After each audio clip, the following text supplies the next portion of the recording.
for intervening and for stopping this execution. At the time of the reprieve, Mr. Smith was taking what he believed to be his last communion, while family members of Judith Roberts Smith and Chad and Jason Burnett had gathered at the prison for the execution. An execution this family has been told for over 3 decades that they need in order to heal. There is nothing healing about what anyone went through on Thursday, only more trauma. Tennessee is a national outlier by continuing to hold on to a false narrative that the death penalty makes us safer or provides justice. There is nothing about killing an elderly man that makes us safer in Tennessee. If Tennesseans truly want to embrace a culture of life, we should be focused on healing and on crime prevention. Investing in trauma-informed solutions that focus on accountability, that focus on mental health, on early intervention to prevent crime. We should get victims of violence and surviving families of murder victims the help that they need to heal, so that their healing isn't reliant on what happens to the people who have caused them harm. As others have stated today, we call upon Governor Lee to ensure that an independent, comprehensive, and transparent investigation into what happened on Thursday is conducted. The current lethal injection protocol, as we all have stated, is deeply problematic. It's been demonstrated over and over again in the courts. Thursday's protocol problem only emphasizes that point. We ask Governor Lee to use his executive power to stop all executions in our state for as long as it takes to make sure that this never happens again. While we, as citizens of this state, must re-examine our continued reliance on a policy that is failing to prevent future violence, that is failing to address the needs of those who have been harmed, and that is failing to make us safer. Thank you, Stacey. Finally, we are honored to be joined by Pastor Davey Tucker with the Beech Creek Missionary Baptist Church. Pastor Tucker is going to speak to us as the conscience of the community and what an independent commission and moratorium could mean. Thank you.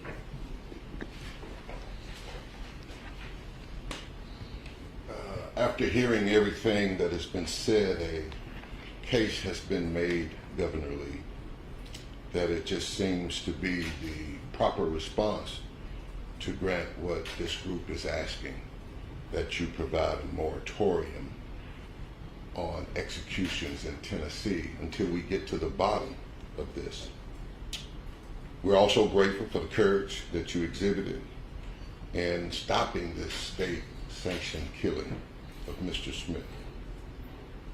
I find it interesting and even amazing that this debate around execution protocol, morally and ethically, that has been troublesome in our nation for a long, long time. How do you morally and ethically sanction the killing of another human? I often wonder how the wardens and the staff live their lives after taking part of this as a requirement of a check that often doesn't allow them to live in places where they would choose to. On the other night, I think the state was provided with another opportunity to revisit this.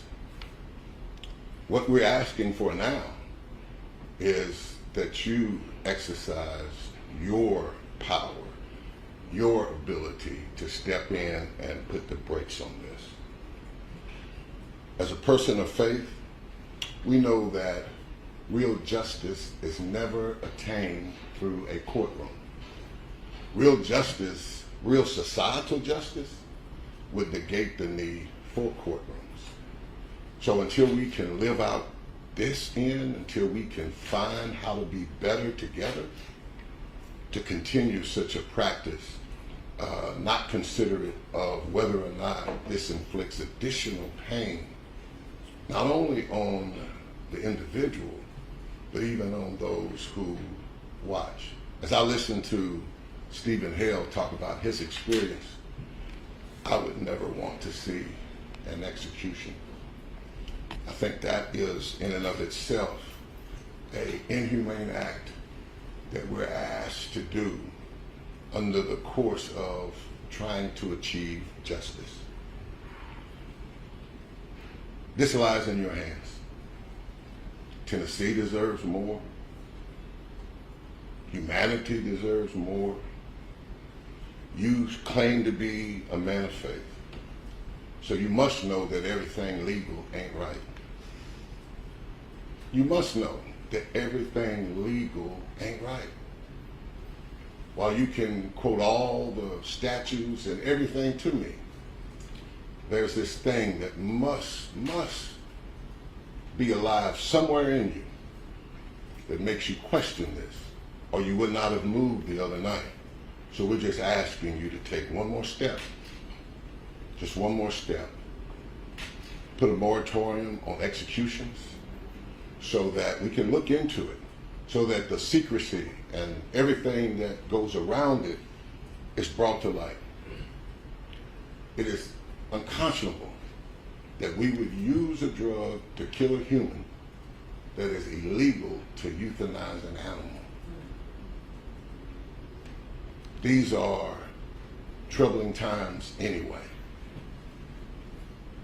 And to add to this continued thing that goes on in our community, when society says that to serve the public interest, we take on the right of taking another's life. In our Judeo-Christian understanding, as God's people were attempting to inhabit a promised land, they made preparations for the inevitability of humans causing suffering to other humans. They were required to do sanctuary cities, places to put folk who are a danger to the community. Maybe that's what penitentiaries have turned into today for us. But if nothing else, the public safety issue has been addressed. Mr. Smith's guilt or innocence or whatever is not the debate here. But one thing is sure, that if there is a public safety concern, it has been met. Please, if you would tend your heart, not your mind, but your heart toward using the authority that the people of the state of Tennessee have invested in you to halt these executions, these state-sanctioned murders, so that we can find out what's going on, and hopefully, just hopefully, in the meantime, we can find another way forward. Governor Lee, you know that everything that's legal ain't right. God bless you.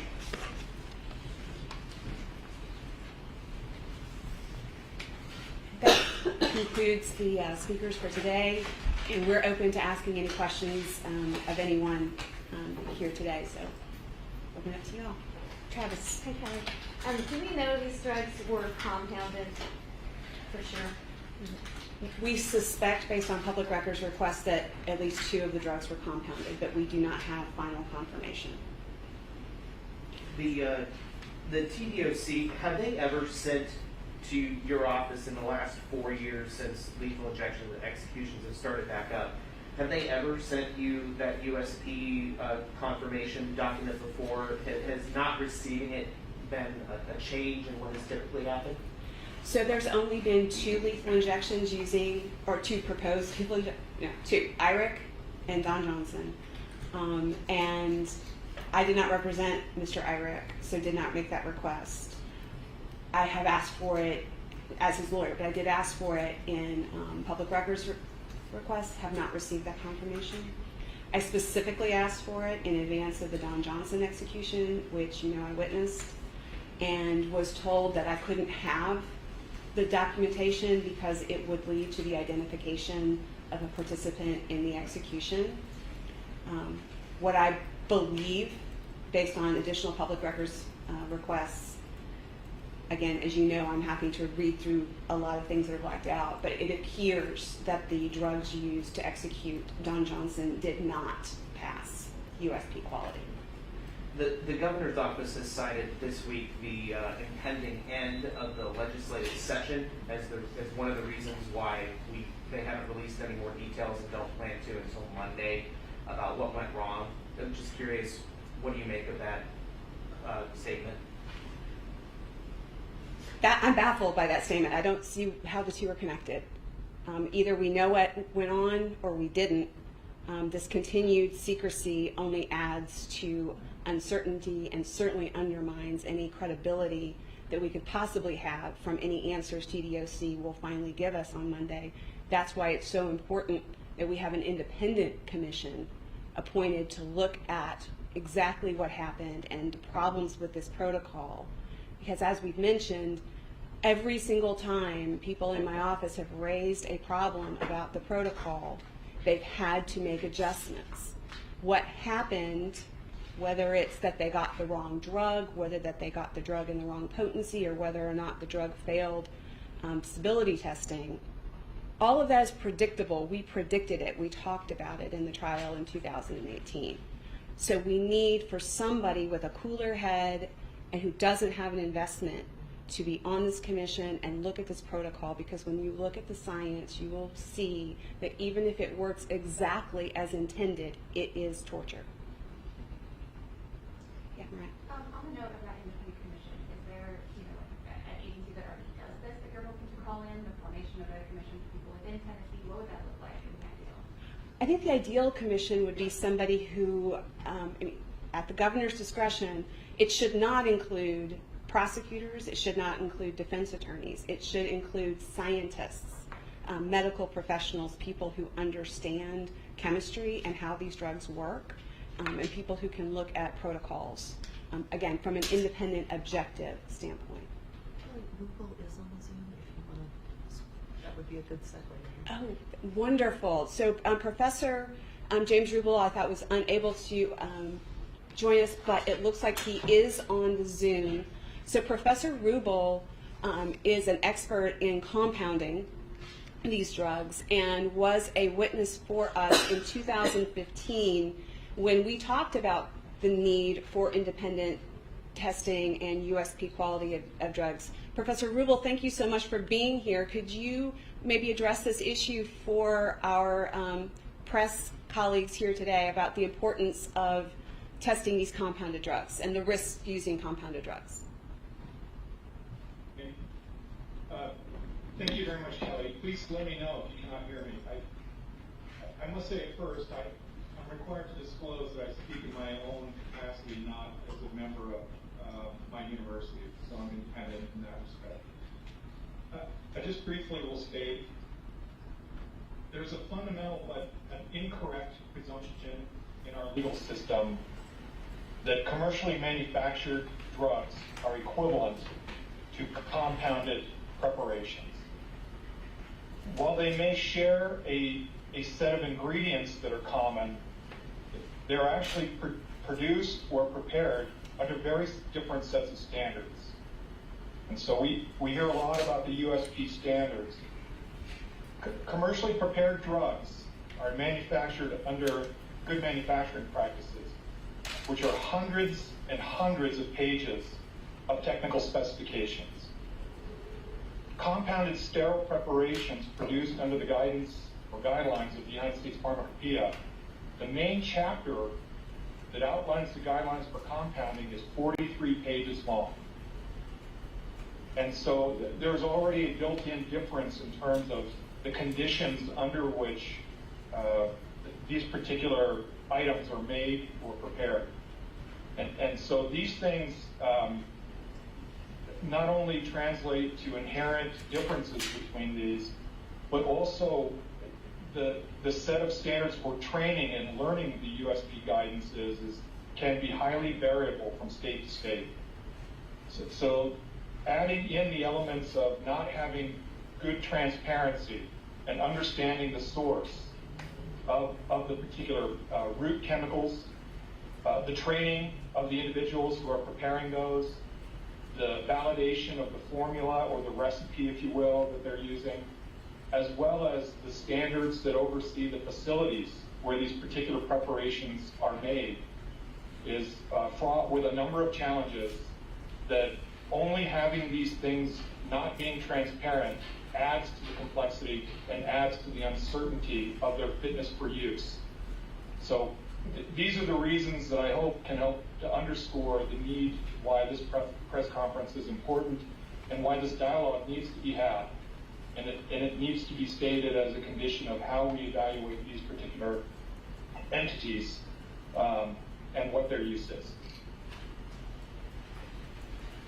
Thank you so much, Professor Rubel, and thank you so much for making the time. I know it's a little bit earlier out there for you. Appreciate it. Any other questions? Yes. Hey, Kelly, you just said that you, based on the public records request, it appears that the drugs that were used to execute Donnie Johnson did not pass USP quality, did not pass or were not tested? It appears that the testing that was used was a different standard, a European standard, which also suggests that the chemicals themselves were imported from overseas. Did they pass those standards tests? Apparently. So, But those standards are not as rigorous as USP standards. Kelly, on the topic of the independent investigation and review, there's another execution of another inmate scheduled for June 9th. Theoretically, if this reprieve dissolves, Smith's execution technically could be set for even before that. What amount of time do you think would be necessary to complete the kind of independent review that you guys are calling for? You know, I don't think that it would cause an extensive delay, but I think that asking for a moratorium of, 9 months to a year to really thoughtfully look at the protocol is not at all out of line. There's precedent for other governors having imposed similar moratoria. Of course, most recently in Ohio, because Governor DeWine, even though the courts upheld the three-drug protocol based on the same evidence presented in trial that was presented to Chancellor Lyle in 2018, when Governor DeWine looked at it, he said, just because the court said that I can use it doesn't mean we're going to. And so he has instructed his department to find a different preparation for lethal injection. Governor Bredesen in 2006 and 2007 imposed a moratorium on the Tennessee lethal injection protocol because of concerns that were raised at that time. So to avoid another situation like we had last Thursday, it would seem reasonable for the governor to impose a limited moratorium in order to look at these issues. You talked, wasn't you, and you talked about the secrecy surrounding the protocols, but it hasn't always been that secret, right? Can you talk a little bit about the changes that have been made in the law over the years to shroud that in secrecy? Yes, absolutely. So I mentioned when Governor Bredesen issued the moratorium, at that point, he had an independent commission. It was chaired by the then Commissioner of Correction, who held public hearings, took public testimony about the lethal injection protocol and what types of drugs should or should not be used. And that committee recommended changes. Now, we were critical of those changes, to be sure. And changes have been made as a result of those criticisms. But it's only been since 2015 that we have experienced this level of secrecy with the Department of Correction and their unwillingness to provide us with basic information, which frankly we should be entitled to not only as citizens of the state of Tennessee, but also because of representatives of the people they're going to use these chemicals on. You have to remember, we have to tell our clients, we have to sit down and have a conversation with them about, are you going to choose lethal injection or are you going to choose electrocution? and yet they're being deprived of critical information. Like, it might make a difference to know whether or not the drugs that are being used are compounded or manufactured, whether the active pharmaceutical ingredient, the raw material, does it come from China or does it come from Arizona? I'm picking that name out. I don't know of anyone. I'm not revealing any secrets. We know China, India, those countries are willing to import active pharmaceutical ingredient, and yet the DEA wouldn't allow that to happen for you or I because there's all sorts of problems with quality control. So if you're importing API, the client should know that. We're depriving people who have to make important decisions about whether or not they want to risk, pulmonary edema, suffocation, and the feeling of liquid fire, or whether or not they want to choose having their internal organs be raised to such a level that they're being cooked to death literally from the inside. That's the conversation you have to have with a client about this protocol. And yet we continue to be deprived of critical information, and that has happened since 2015. Yes, Maria. I think Amy said this earlier, but we're talking to people who have been condemned to the death penalty by a jury, by the states. You said earlier that they did not condemn him to this specific. Can you talk about what that distinction is here? The distinction I was trying to make is that when Mr. Smith was sentenced to death, he was sentenced to death. He wasn't sentenced to this limbo of unknowing. And as Kelly said, there were decisions that we had to make without critical information. And then at this point, Mr. Smith has no idea what's going to happen from here on out. Indeed, we still, as his lawyers, aren't able to tell him what happened. You heard Reverend Lewis talking about Mr. Smith asking what just happened. I still don't have answers for him. And that is that kind of uncertainty, that level of secrecy from where do things go from here and what already happened is not something that's intrinsic to this process. And that's what I meant by that. So, Kelly, obviously we don't know what the technical oversight is from the governor's office yet. If it were something on the order of a wrong dosage of a drug being delivered to the prison, or something along those lines, what kind of red flags would that raise? It raises many red flags in my mind. I mean, one thing, it's predictable. It's happened in other states. It happened in Oklahoma. And we know in Oklahoma they actually, went ahead and used the wrong drugs. We've heard in Texas that they're recycling drugs that are expired. It raises questions about the fact that you have human beings, and I don't mean to sound critical or cast aspersions on the people who are working at the Tennessee Department of Correction. The Department of Correction has the largest budget. It's the largest budget line item in the Tennessee state budget, and yet we have the lowest paid corrections officers in the country. And you're asking them to carry out this task. You're asking them to look at drugs and the labels and figure out whether or not they've been given the right label of drugs. I can't even remember the concentrations without going back to the protocol every single time. I'm an English major, I've had a lot of education. I've studied this stuff a long time. I can't tell you standing here right now what the concentration of midazolam, vecuronium bromide, and potassium chloride is. But I know where to go find it. You're asking these folks who are taking this drug and are supposed to store it to understand some incredibly high-level scientific and mathematical principles. It's just too much to ask a human being to do this. And if that's what happened, then it's predictable it's going to happen again, no matter how many changes that they make to the protocol, because there's already a standard that's supposed to be followed about when these drugs arrive, and checks that are supposed to be made, and logbooks that are supposed to be entered. And if they've made that mistake, they'll make it again. To the larger issue, I mean, you guys mentioned a lot about the chemical veil of the second drug. What about removing the second drug from the protocol? Would that be an option? That's certainly an option that we discussed in the 2018 trial in front of Chancellor Lyle.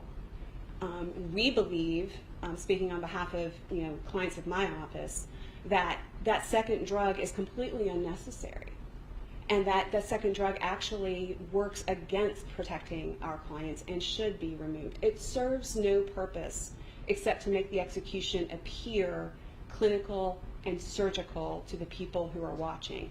That drug is for the people who are watching. It is not for the protection of the condemned. Because if you didn't have the paralytic on board, then the media and the official visitors would hear the screams of horror when the potassium chloride hit those veins. And then you'd have some questions for the governor and the Department of Correction about this protocol.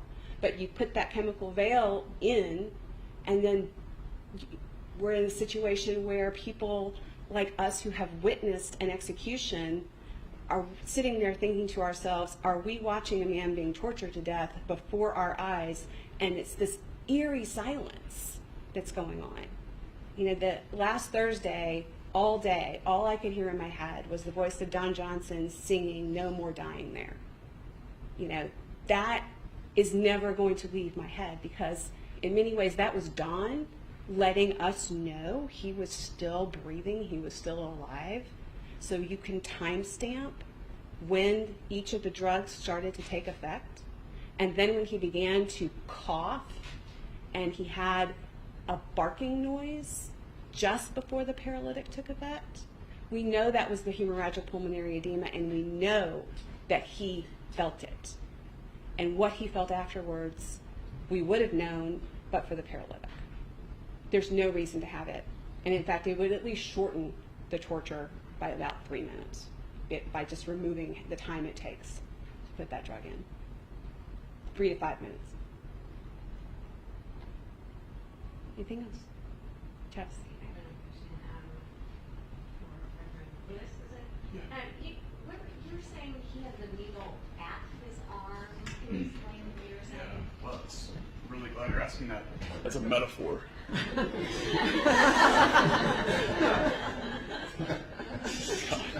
Please, everyone know that. Take things literally. Yeah, no, he was 100% not in that place where it was literally there. He was in the holding cell, out in death watch, death chamber. He had not entered it. But I was just trying to make the point that the kind of execution was already beginning in a traumatic way. Do you guys anticipate asking the judge for such an independent commission if the governor doesn't agree to what you guys are asking? So I cannot comment on anything that's going to happen in the Middle District of Tennessee. The Middle District of Tennessee has some pretty strict rules. So what we're talking about here today just has to do with the political process and calls for clemency. I know that's kind of odd because I serve in dual roles, but today we're talking about what the governor can do. And as we said in our letter, not everything has to be solved in court. Just because you can go to court doesn't mean we can't come up with common sense solutions that will often work faster in the court process.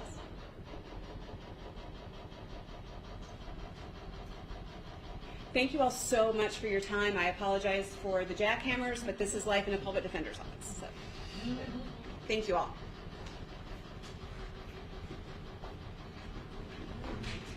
Recording stopped.